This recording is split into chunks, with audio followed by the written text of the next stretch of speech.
Pendwa mtazamaji, siku ya Jumatano, karibu katika tafakari ya neno la Mwenyezi Mungu. Tunalipata katika Injili ya Yohana sura ya 5 aya ya 17 hadi ya 30.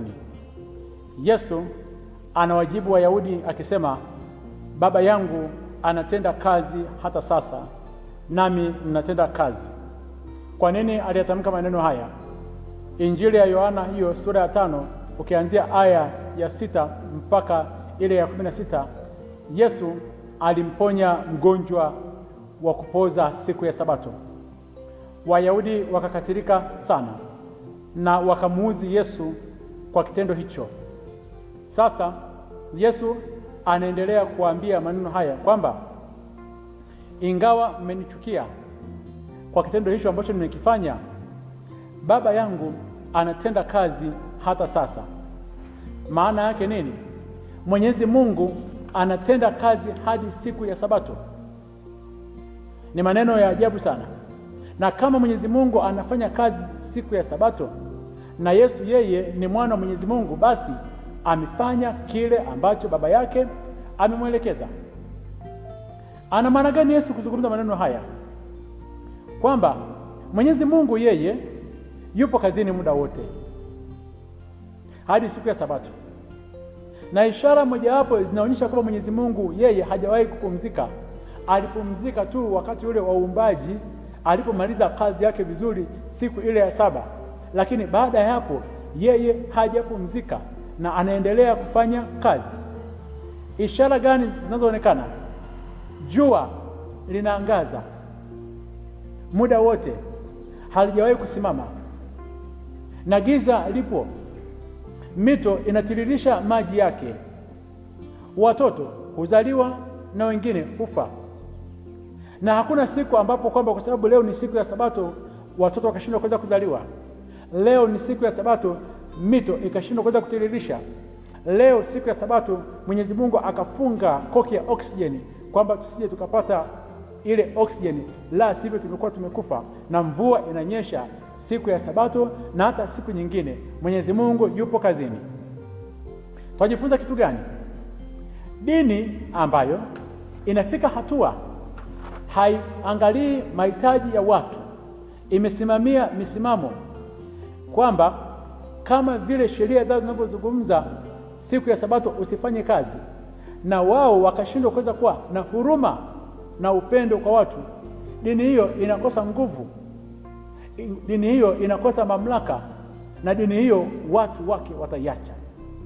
Ndio maana basi viongozi hawa wa Kiyahudi walimchukia Yesu kwa sababu waliona amewapunguzia mamlaka yao kwa watu, kwamba hakuvunja tu yeye sheria ile ya Sabato, bali aliwafanya hata watu wengine pia waweze kuvunja ile sheria kwa sababu ya matendo yake ya huruma. Dini sahihi ni ile ambayo inaangalia mahitaji ya watu walioko pembezoni, watu waliotengwa na jamii, watu wasiokuwa na msaada, kuweza kuwahurumia, kuwaendea pale walipo, na wale watu kuweza kuwaonyesha upendo wa Mwenyezi Mungu. Tupo katika kipindi hiki cha Kwaresima. Mojawapo ya matendo ambayo tunayoambiwa ni kutenda mambo mema. Kuna watu wametengwa na jamii, kama huyu mgonjwa ambaye alikuwa amekaa pale Bethdasa katika nyumba ya rehema kwenye ile bwawa miaka 38 hajapata msaada. Kuna watu wamekaa sehemu mbalimbali kwenye vifungo miaka mingi, wamekosa msaada wa kisheria. Kuna watu wengine wako mahospitalini, wana magonjwa ya muda mrefu, wamekosa msaada hata wa matibabu. Kuna watu wengine wapo katika umasikini wa hali ya juu sana, wamekosa ada. Na mimi hapa nina uwezo, ninashindwa kuweza kumwendea huyu mtu na kumpatia neno na kuweza kumwinua atembee aende zake. Nisipofanya hivyo, dini yangu, Ukristo wangu hauna maana tena. Yesu anapofanya tendo hilo la uumbaji kwa huyu mgonjwa na kumpatia maisha, anaonyesha jambo hili kwamba Mungu anafanya kazi ndani yake. Ndio maana akasema kwamba Baba yangu anafanya kazi ndani mwangu na ninaendelea kufanya kazi hii. kwa sababu ninachokifanya hiki ni kile ambacho Mwenyezi Mungu ameniambia.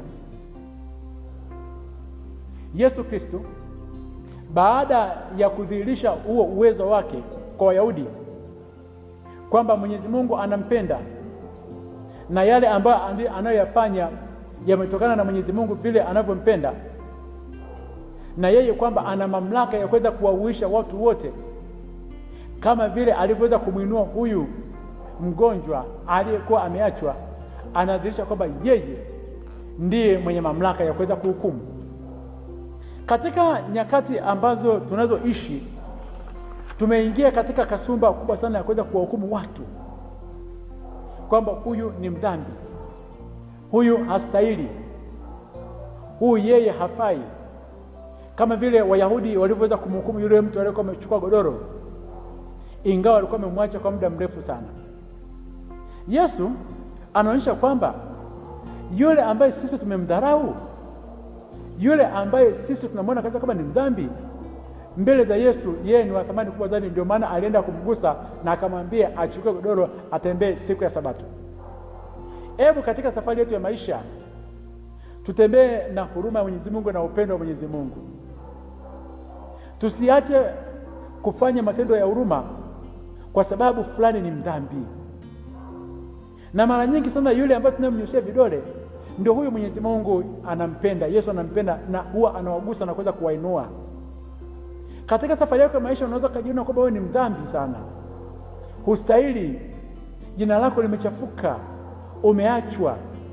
Yesu anadhihirisha leo kwamba yeye anawahuisha wale anaowataka na wale anaowapenda. Hiyo ndio habari njema. Kaa katika lango la huruma Mwenyezi Mungu. Yesu kwa wakati wake atakuja kukuinua. Anaendelea kuwaambia Wayahudi kwamba yeyote anayesikia neno la Mwenyezi Mungu na kuweza kuliamini, amesema huyo atakuwa na uzima. Huyu mgonjwa wa kupoza alilisikia neno la Kristo, nasi kila siku tunalisikia neno la Kristo, ila tunakosa kuweza kuliamini. Yule ndugu alilisikia neno la Kristo akaliamini. Neno la Kristo tunalolipata kila siku katika maandiko matakatifu, katika vyombo mbalimbali vya habari, linakuja kwako. Liamini neno hili kwamba Mwenyezi Mungu yuko pamoja na wewe. Yesu ana mamlaka juu ya maisha yako. Hata kama watu wengine wamekuacha, yeye amekuja ili uweze kuwa na uzima wa milele. Yaani usijihukumu ukajiona kabisa kama wewe ni mdhambi. Ukiliamini neno lake, Yesu amesema kwamba hutaingia katika hukumu. Anasema kwamba saa inakuja na saa ipo, wale wanaosikia sauti ya Mwenyezi Mungu na watakuwa hai. Yesu anabainisha jambo hili katika siku ya mwisho, kwamba siku ya mwisho ya maisha yetu tutahukumiwa katika mambo haya. Yaani wale waliotenda mema wataenda katika uzima wa milele, na wale waliotenda mabaya wataenda katika hukumu, na yeye ndiye atakayekuja kutuhukumu. Atasema hivi: nalikuwa mgonjwa, hukuja kunitazama; nalikuwa mhitaji, hukuniinua; nalikuwa kifungoni, hukuja kuniona; nalikuwa na njaa, hukunipatia chakula; nalikuwa uchi, hukunipatia nguo.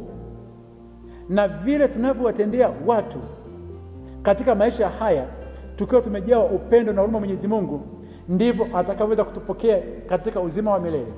Na nikishikilia tu misimamo ya dini, nikawahukumu watu, nikashindwa kuweza kuwatendea mema kwa sababu nimeshika Sabato, kwa sababu siku ya Bwana siwezi kumtendea mtu mema kwa sababu ni siku ya Bwana, siku ya mwisho Yesu atatuhukumu, kwa sababu yeye alitenda mema siku ya Sabato, na sisi tumeshindwa kuweza kuwatendea mema watu siku ile ya Bwana. Atubariki na kutulinda Mungu Mwenyezi, Baba na Mwana na Roho Mtakatifu. Amina.